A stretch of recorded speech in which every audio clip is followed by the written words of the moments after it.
Hi, my name is Doug Hasty. Today I want to talk to you about bunker shots. Just a basic, well, what I call a basic bunker shot.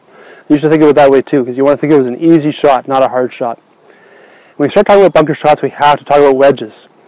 I only got 2 more wedges here. I carry 3 wedges. Some people carry 4 wedges now. And there's a reason that a sand wedge is called a sand wedge. It's not just used in the sand, but there is a reason that it's called a sand wedge, and it's because of the bounce.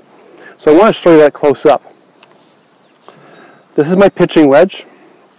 And if you see on the bottom here, you'll see if I hold that shaft up nice and vertical like that, that basically the bottom is flat. This might be a little lower than this edge, but basically the bottom is pretty flat. There's a little bit of what we call bounce on there. Bounce is the back edge being lower than the leading edge or close to the ground. You'll notice that also this flange, or the width of this, is pretty narrow. That's my pitching wedge. For simplicity, here's my sand wedge. It's my 58-degree wedge. You notice this is a lot wider now. Much bigger flange on the golf club. You also notice this is a lot lower than this. So if I swing this club and my shaft is vertical when I hit the golf ball, or when I hit the ground, this is going to hit the ground first, or in this case the sand first. This isn't. That's what makes a sand wedge a sand wedge. Because in the sand, if my leading edge of the club hits the sand first, it's going to dig in. I don't want it to dig in. I want it to bounce. Not the greatest word, it doesn't really bounce. It still goes through the sand. So if the bottom edge of the club hits the sand first, it goes through the sand. Like so. So that's the first thing you want to understand, is that we want to use a sand wedge. If you're not using a sand wedge, you've got to be really careful, because that club might dig into the sand. So we're hitting a bunker shot. The idea is to take a whole bunch of sand and move it. And while you're moving all that sand, the ball will come out too. That's one thing you want to understand. If you're trying to hit the ball first here, it's not going to work very well. Because if you just hit a little bit of sand before that ball, it's going to go nowhere. So we're going to take a pretty big swing to move the ball a very short distance. And we're going to hit the sand. You can think of it any way you want, but about that far behind to that far behind. And you know why it's an easy shot, or as good golfers we consider an easy shot? Because I can hit it anywhere from that far behind to that far behind, and it's still going to end up being a decent shot. If you think about a normal shot, you got to hit it pretty precise. This one, we've got a margin of error. It's great. That's why I'd much rather be in the sand sometimes than in the rough. Also, in the sand I can control it. What I mean by that is I know what kind of spin I'm going to get. So that's the bunker shot in short. A couple of things that you might have questions about. A square golf face looks like that. Come a little closer here. That's a square face. That's an open face. Okay, square and open. When you open the face, you'll notice that you add more bounce. That can be a good thing or a bad thing depending on the situation. Usually it's a good thing. You don't have to open the face if you've got a good sand wedge. Totally up to you. Some players will want to open the face. They'll hit the ball a little higher, a little more spin. You can take a bigger swing. But you don't have to. You can hit a really good bunker shot with a square face. So that's a little bit individual. If you're just starting and you're having trouble getting the ball out of the bunker, I just keep the face square. Keep it as much like a normal shot as you can. So this is a normal pitch shot.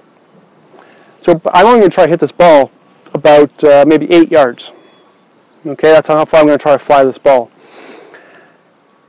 In order to hit that ball that far to the sand, I'm probably going to have to take a swing that would normally hit the ball maybe 30 yards. So basically this is a 30-yard pitch shot, but I'm going to try to hit the sand first, and that's going to put the ball out there. That's the easiest way to think about this. So I'm going to dig myself in. Digging myself in tells me a couple things. I'm going to get my feet really planted in here so I don't slip. It also kind of tells me how much sand is in here, and that's legal. Don't dig yourself in somewhere else, because that's not legal. But you can definitely be allowed to take a stance. I'm taking a stance here and can kind of feel how thick the sand is, or how deep it is, and how crusty or thin it is. So I'm going to get myself in. I'm going to hit this with a square face. This is kind of my normal pitching setup, except the ball is forward of where it would normally be. I'll do the square here for a second. I usually open my stance, I'm going to do the square.